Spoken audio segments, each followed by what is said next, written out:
መዳም ቤት ስንሰራ ብዙዎቻችንን የሚሸውዱን ወሳኝ ነገሮች ዛሬ እነግራችኋለሁኝ። እነዚህን ሁለት ወሳኝ ነገሮች ስታደርግ ካያችኋት ወይም ደግሞ አድርጊ ካላችኋት እጅግ ልትጠራጥሯት ይገባል። በተለይ ኮንትራት ቤት ከ1 አመት እስከ 10-15 አመት ድረስም ስሩባቸው። ብቻ ማንኛውንም ያህል አመት ሰርታችሁባቸው ይህ ቪዲዮ ለኮንትራቶች ብቻ ነው የሚሆነው። ምክንያቱም እኛ በውጭ የምንሰራ ሰዎች እንደፈለግን የመሄድና እንደፈለግን የመንቀሳቀስ መብት ስላለን ማለት ነው። ስለዚህ ይህ ቪዲዮ የሚመለከተው ኮንትራቶችን ብቻ ነው። ሰላም ጤና ይስጥልኝ ውድና የተከበራችሁ የሙቤ ዩቲዩብ ተከታታዮች በያላችሁበት የዓለም ዳርቻ ሰላማችሁ ይብዛልኝ ብያለሁኝ። ዛሬ እንግዲህ ይዤላችሁ የመጣሁት ቪዲዮ በተለይ ለኮንትራት ወይም ለጠለብ እህቶቼ የሚሆን ቪዲዮ ነው። ቪዲዮው ለብዙ ሰዎች እህቶቻችን ይጠቅማል የምትሉ ከሆነ ላይክ፣ ሸር፣ ሰብስክራይብ ያደረጋችሁ ለብዙዎች እንዲደርስ አድርጉት ማለት ነው። እንግዲህ ሁልጊዜም መግቢያ ላይ እንደምለው ሀገራችንን ሰላም፣ ህዝባችንን ፍቅር ያድርግልን። ሀገራችን ላይ ያለውን ጦርነት ፈጣሪ አምላክ በቃ ይበለን። ሁልጊዜም የምመኘው የሀገር ሰላም፣ የህዝብ ሰላም ወጥቶ መግባት እንዲሁም ደግሞ የታመመ ድኖ እየተራበ በልቶ ጠጥቶ የሚያድርባት ንጹህ ያቺ የውድ ውብ ሀገሯ ኢትዮጵያ ማንነታችን እንዲመለስልን ምኞቴ ነው።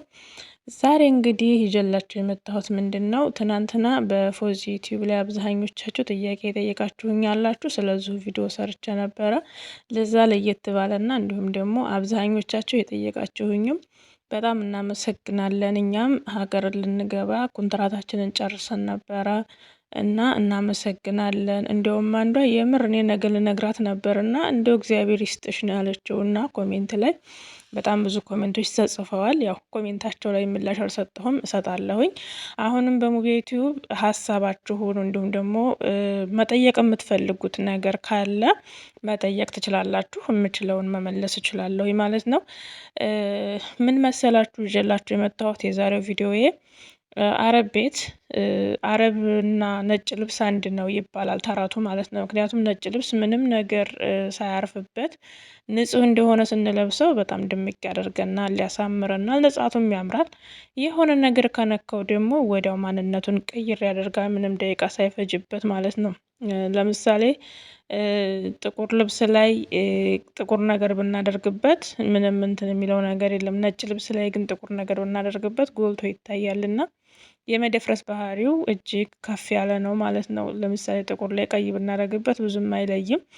ጥቁር ነጭ ላይ ቀይ ብናደርግበት ግን ያው እንደመስሎ ነው የሚቀመጠው። ለዛ ነው አረብና ነጭ ልብስ አንድ ነው የሚባለው። ይሄን ሁሉ ዳርዳር የምሄድላችሁ ምን ልላችሁ ፈልጌ መሰላችሁ? አረብ ቤት ኮንትራት የመጣችሁ እህቶቻችን እንዳልኳችሁ ኮንትራታችሁን 2 አመት ጨርሳችሁ የምትገቡ ካላችሁ በጣም ጎበዞች ናችሁ እናንተ። እንዲሁም ደግሞ 2 አመት ብለን 4 አመት፣ 5 አመት፣ 7፣ 8፣ 10፣ 11 አመት፣ 20፣ 30 አመትም የተቀመጣል እዚሁ ሀገር።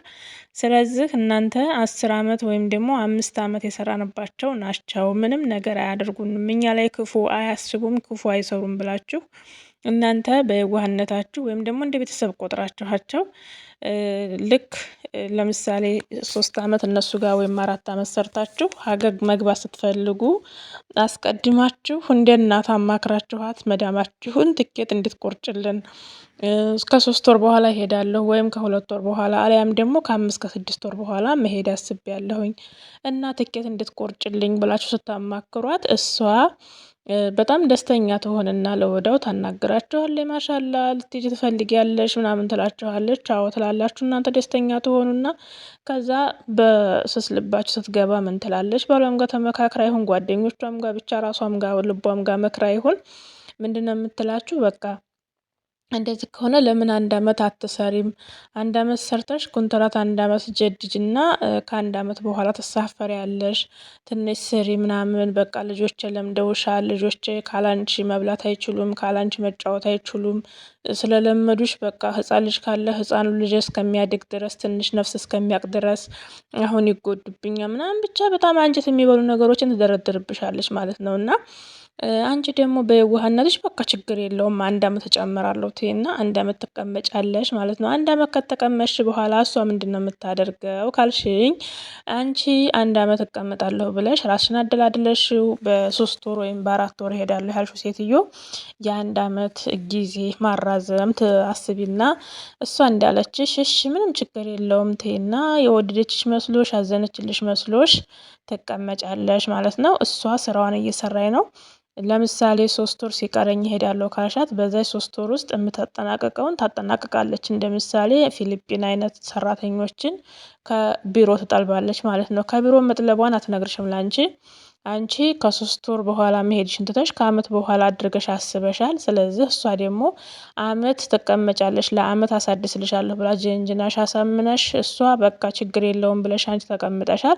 በዛን ሰዓት እንግዲህ ያቺ 3 ወር የኢቃማሽ ማለቂያዋ 3 ወር እስከምትደርስ ድረስ በ3 ወር እሷ ሰራተኛዋን ታመጣለች። ያ አመት ያለችሽ ውሸት ይሆንና ምን ታደርጋለች እሷ ሰራተኛዋን ከጠለበይ ካመጣይ በኋላ እንዳለችው ቤት ታመጣና የማናት ሰራተኛ ምናምን ብለሽ ስትጠይቂያት ወይ ለጓደኛዬ ወይ ለእናቴ አሊያም ለቤተሰብ የመጣ አይነት ምናምን ትልሻለች። በዛን ሰዓት እንግዲህ አንቺ ምን መጠርጠር አለብሽ ካልሽኝ፣ ለምሳሌ ሰራተኛይቱ 3 ወር ከ3 ወር በኋላ እሄዳለሁ ካልሻት አንቺ አረብሽን ከ3 ወር ቀርማ 1 ወር ሲቀርሽ አንቺ 3 ወር በኋላ እሄዳለሁ ብለሻት ልክ እንደዛ በሻት በ2 ወር ሰራተኛ ካመጣችና ይሄንን ሳምንት ወይም ደግሞ ይሄንን ወር አስለምጃት ጓደኛ ቤት ወይም እናቴ ቤት እስከምትሄድ ብቻ ለአመጣሁበት ላለችሽ ቤት እስከምትሄድ ድረስ አለማምጅልኝ ስትልሽ የዛን ሰዓት መጠርጠር አለብሽ ማለት ነው። ምንድነው የምትጠረጥሪው? በሰዓቱ የሚያስጠረጥሩሽ ነገሮች ብዙ አሉ። አንደኛ አንቺን አመት ትቀመጫለሽ ብላሽ አመት ሳይሞላ በፊት በዛ በ2 ወር በ3 ወር ውስጥ እሄዳለሁ ባልሽበት ውስጥ ሰራተኛ አምጥታ ቤት ስታስቀምጥ ራስሽን ዝግጁ ማድረግ አለብሽ። ምክንያቱም ያንቺ ቅያሬ ናት የመጣችው ማለት ነው። ሁለተኛው ደግሞ ጥርጣሬ ምንድነው ማድረግ ያለብሽ መሰለሽ? ልጆቹን ልክ እንዳንቺ እንዲለምዷት ልጅቷን ለምሳሌ ያመጧትን ፊሊፒን ሰራተኛ ልክ አንቺ ልጆቹን እንደምትንከባከቢያቸው አንቺ ልጆቹን እንደምትወጃቸው እሷንም እንዲወዷት አድርጊያት አሳያት ትልሻለች ማለት ነው። እዚህ ጋር እንግዲህ ዋነኛው መጠራጠር ያለብሽ ነገር ምንድነው? ቤት ውስጥ የእሷን ስራ እንድትሰራ ሙሉ በሙሉ አንቺ እንዴት እንደምትሰሪ አሳያት። እዛኛው ቤት ስከር ቋንቋ ስለማትችል አንቺን እያየች እንድትለምድ እዛም ያለማምዳት ስለሌለ አለማምጃት ትልሻለች ማለት ነው።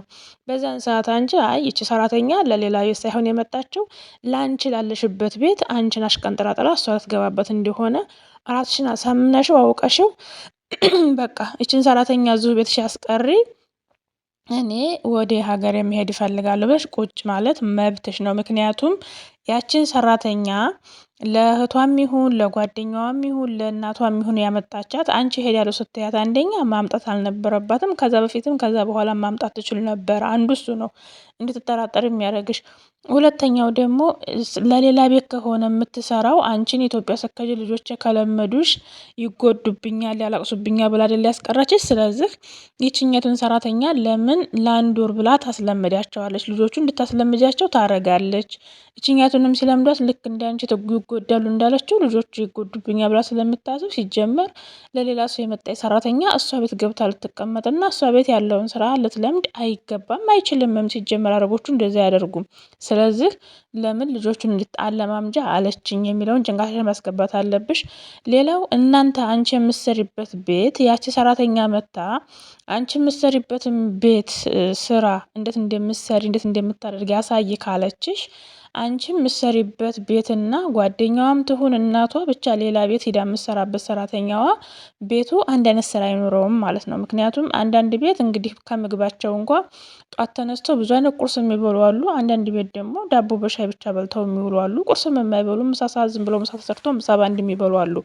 ስለዚህ አንቺ የምትሰሪበት ቤትና ያቺ ልጅቷ ሄዳ ትሰራለች የተባለችበት ቤት እኩል አይመጣም ማለት ነው። እና ምንድነው ማድረግ ያለብሽ? አንቺ እንደዛ ካለችሽ አመት 2 አመት እንደገና አደሽ ብላ ካለችሽ በመሀል ሰራተኛ አምጥታ አለማምጂ የጓደኛ አይነት ወይም ይሄት ካለችሽ በፍጹም እንዳታምኛት፣ በፍጹም እንዳታለማምጅላት። እኔ ሰራተኛ የመጣችው ለራሴ ስለሆነ አንቺ እኔን አሳፍሪኝ በያት። አይ ለእኔ ነው የመጣችው ማነው ለጓደኛ ነው የመጣችው ካልሽ ደግሞ እኔ የሰው ሰራተኛ ማሰለጥንበት ምንም አይነት መንገድ የለኝም፣ ወይም ደግሞ ማሰለጥንበትን ብር ክፈይም በያት ማለት ነው። በዛ በመሀል ግን መርሳት የሌለብሽ ነገር ምንድን ነው? ልጅቷንም እያሰለጠንሽ እያሳየሽ አንቺ እቃሽን መረተብ መቻል አለብሽ ማለት ነው። ምክንያቱም አንዷን እህታችን እንደዚሁ ልትሳፈር 5 ወር ሲቀራት ነግራት ለሴትየዋ ልክ እንደዚህ ስሪ ቆይ ብላት እሺ ብላ ለ1 አመት ከ6 ወር ካራዘመችባት በኋላ ምንድን ያደረገቻት? የ1 አመት አድስልሻለሁ አሁን 6 ወር አለች። ስለዚህ 1 አመት ከ6 ወር ተቀምጠሽ ከዛ በኋላ ነው መከጁ ብላ ከለመነቻት በኋላ ልጅቷ እሺ ብላ ከቀረችላት በኋላ ልክ እሷ ልጅቷ ሄዳለሁ ያለችበትን 4 ወር ከሰራች በኋላ ልጅቷ በ4ተኛ ወሯ ሌላ ሰራተኛ አምጥታ እሷን ምንድን ያደረገቻት? እቁብ ገብታ ፖዚቲቭ ላይ በደንብ ስለሰራሁበት በደንብ እዛ ላይ ማዳመጥ ትችላላችሁ። የእሷን እቁብ ሁሉ ገብታ ልጅቷ የሰው እቁብ ተቀብላ አገር ልካ እዳ በዳ አድርጋት። እሷ እንግዲህ አመት እሰራለሁ ብላ አመት ከ6 ወር እሰራለሁ ብላ የሰው ብር ተቀብላ አገር ልካ የገዛችውን እቃ በፊት ከ6 ወር በኋላ ገባለሁ ብላ ስለነበር የገዛችውን እቃ ሳታዘጋጅ ሳትረትብ ምንም ሳትዘጋጅበት ብድግ አድርጋ ኢትዮጵያ ነው ያስገባቻት። እንደዚሁ እችኛቱን ሰራተኛ ስለምጅ ብላ ሰራተኛቱ የማና ስትላት ለጓደኛዬ ነው አለቻት። እሺ በቃ ብላ እሷን በየዋህነቷ የኔ አመት ከ6 ወር አለኝ ብላ እቁብ ገባች። የጓደኞቿን ብር መጀመሪያ ዕጣ ሲደርሳት ላከች። የገዛችው እቃ ዝርክርክ እንዳለ ልክ እሷ 6 ወር ላይ ሄዳለሁ እንዳለቻት ልክ በ5 ወር ከ20 ቀኗ 6 ወር ሊሞላት 10 ቀን ሲቀራት ማለት ነው ምንም ነገር ሳትዘጋጅ ምንም ነገር ሳታደርግ ምንም ዝግጅት ሳታደርግ ብድግ አድርጋ ኢትዮጵያ አስገባቻት ማለት ነው። የሰው ቁብም ተቀብላ በልታ እንዲሁም ደግሞ የገዛችውንም እቃ ሳትልክ እንደዛ አድርጋ ጉድ አድርጋታለች ማለት ነው። ስለዚህ ከዚህ ጥንቃቄ ውሰዱ። እናንተም እንግዲህ ለዛሬ ይዤላችሁ የመጣሁት ይሄን ይመስል ነበረ። ይጠቅመናል፣ ለብዙቶቻችን ይደርሳል፣ ለእኛም ይጠቅመናል ካላችሁ ሸር እያደረጋችሁ እንድታስተላልፉልኝ ከወዲሁ አደራላችኋለሁ። ሰላምና ፍቅር ለምየ ሀገራችን። ፈጣሪ አምላክ ወጥቶ ከመቅረት ይጠብቀን፣ ሀገራችንን ሰላም ያድርግልን። የታመመ ድኖ የተራበ በልቶ ያለቀሰ የተከዘ የተከፋ ስቆ የምናይበትን ቀን ቅርብ ያድርግልን። እወዳችኋለሁ። ይህንን ቪዲዮ እስከ መጨረሻው አይታችሁ ላይክ እና ሼር ሰብስክራይብ እያደረጋችሁ ለብዙዎች እንዲደርስ አድርጉልኝ። ወጥቶ ከመቅረት ፈጣሪ ይጠብቃችሁ። በእግር ወጥቶ በሳጥን ከመመለስ ፈጣሪ ይጠብቀን። እኔ ሙቤ ሸጋ እናት ሙቤ ዩቲዩብ ነበርኩኝ። እወዳችኋለሁ። መልካም ጊዜ፣ መልካም የስራ ዘመን። ከእንደዚህ አይነት አስመሳይና መጥፎ መዲያሞች ይጠብቃችሁ። እራሳችሁን ዝግጁ አድርጉ ለማለት ነው። እንደሚጠቅማችሁ አልጠራጠርም። ደህና ሁኑልኝ ባይ